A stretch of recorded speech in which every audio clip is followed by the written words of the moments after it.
नमस्कार। जनता की बात में आपका स्वागत है। मैं हूं डॉक्टर संतोष मानव। सुशांत सिंह राजपूत की मौत का मामला सिर्फ सीबीआई तक ही नहीं पहुंचा, इसकी आंच महाराष्ट्र की सरकार तक पहुंच गई है और बहुत संभव है कि उद्धव ठाकरे की सरकार यानी शिवसेना के नेतृत्व में बनी सरकार बिखर जाए। अभी उस सरकार में शिवसेना है, एनसीपी है, कांग्रेस है। 3 पार्टियों की मिलीजुली सरकार है।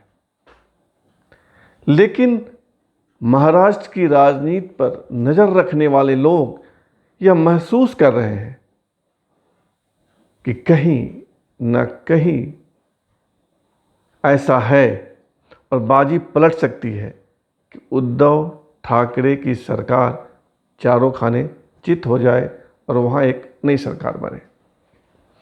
ऐसा क्यों? ऐसा इसलिए कि आदित्य ठाकरे तक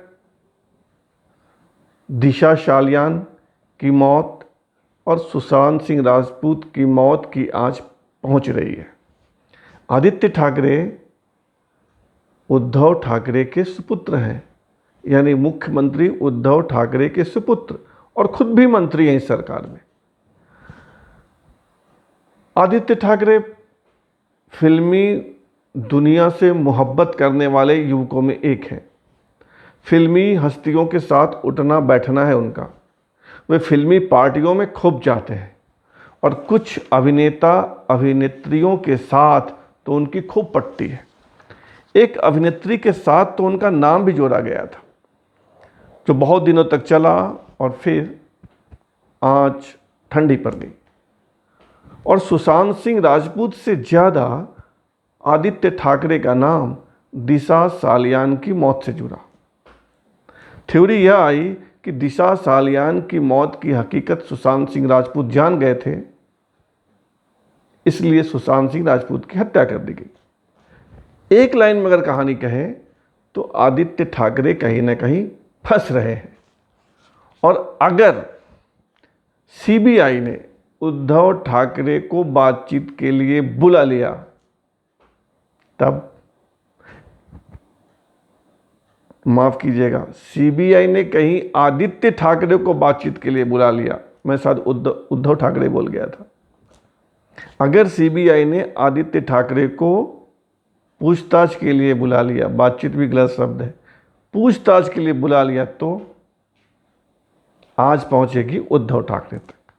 उन पर इस्तीफे का दबाव बनेगा और बहुत संभव है कि उद्धव ठाकरे एनसीपी कांग्रेस को छोड़कर बीजेपी से हाथ मिला ले और एक नई सरकार बन जाए बीजेपी और शिवसेना की। और यह भी हो सकता है कि जब उद्धव ठाकरे की आदित्य ठाकरे की किरकिरी होगी तो एनसीपी कांग्रेस शिवसेना को छोड़ दे और बीजेपी के साथ मिलकर सरकार बना ले। बना भी चुके हैं।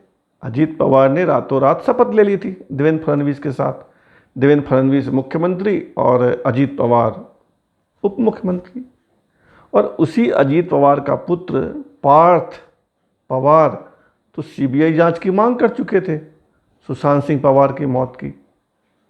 और जब सीबीआई को जांच का जिम्मा मिल गया तब भी उन्होंने ट्वीट किया था सत्यमेव जयते। मतलब दाल में काला है, देखिए कुछ भी हो सकता है। बहरहाल मामला सीबीआई के पास चला गया है और यह भी पक्के तौर पे नहीं कहा जा सकता कि सीबीआई इस मौत की तह तक जड़ तक पहुंच जाएगी, क्योंकि सीबीआई का जो ट्रैक रिकॉर्ड है वह 70% सफलता का है। यानी सीबीआई के पास 100 केस आते हैं तो उसमें 70 ही सीबीआई सुलझा पाती है, 30 मामले अनसुलझे रह जाते हैं। और अगर यह मामला आत्महत्या का हुआ तब तो सीबीआई का ट्रैक रिकॉर्ड और भी खराब है। सीबीआई आत्महत्या का कोई भी मामला आज तक नहीं खोल पाई है। और ऐसे भी हत्या के मामले में भी देखिए तो नरेंद्र दाभोलकर अगस्त 2013 में पुणे में गोली मारकर दाभोलकर की हत्या कर दी गई थी। दाभोलकर वो पाखंड और अंधविश्वास विरोधी नेता थे। गोली मार दी गई। 7 साल हो गए। 2014 में सीबीआई के पास मामला गया, 6 साल हो गए, आज तक मामला खुला नहीं। और उसी हत्याकांड याद होगा आपको, उस मामले में भी सीबीआई फेल रही। तो अगर हम यह कहें कि सीबीआई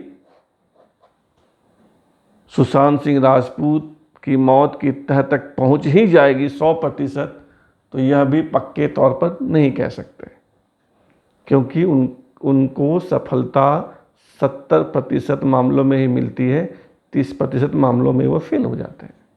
फिर भी सीबीआई दुनिया की सर्वश्रेष्ठ जांच एजेंसियों में एक है। कल शाम सीबीआई आ गई थी मुंबई, दिल्ली से। 4 टीम बनी है, 3-3 लोगों की।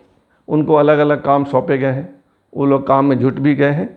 और अब तक की खबर के अनुसार सीबीआई ने 6 लोग के बयान ले लिए हैं, जिसमें सुशांत सिंह राजपूत का रसोइया भी है। अब तक की खबर के अनुसार सीबीआई ने मुंबई पुलिस से सारे कागजात ले लिए हैं। सुशांत सिंह राजपूत का फ़ोन, लैपटॉप, जिस कपड़े से उसने कथित तौर पर फांसी लगाई वो कपड़ा, बेडशीट, उसकी डायरी आदि आदि आदि आदि अपने कब्जे में ले लिया है। इस बीच शरद पवार का एक बहुत ही खास ट्वीट आया है। शरद पवार मौके की नज़ाकत समझते हैं।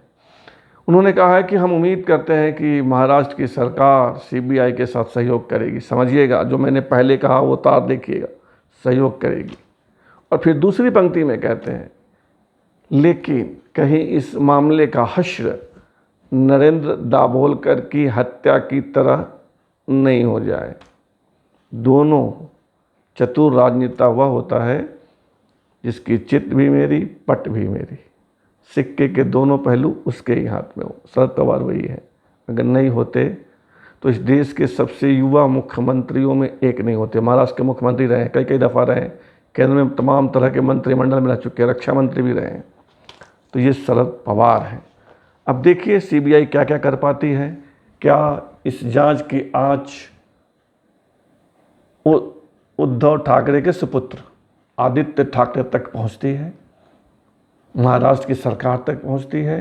वहाँ सरकार गिराओ बनाओ का खेल होता है, और क्या होता है। जो भी होगा हम आपको बताते रहेंगे।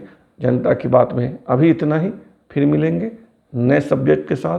तब तक इंतज़ार कीजिए, इस चैनल को सब्सक्राइब कीजिए, लाइक कीजिए, कमेंट कीजिए और अपने दोस्तों से भी करवाइए।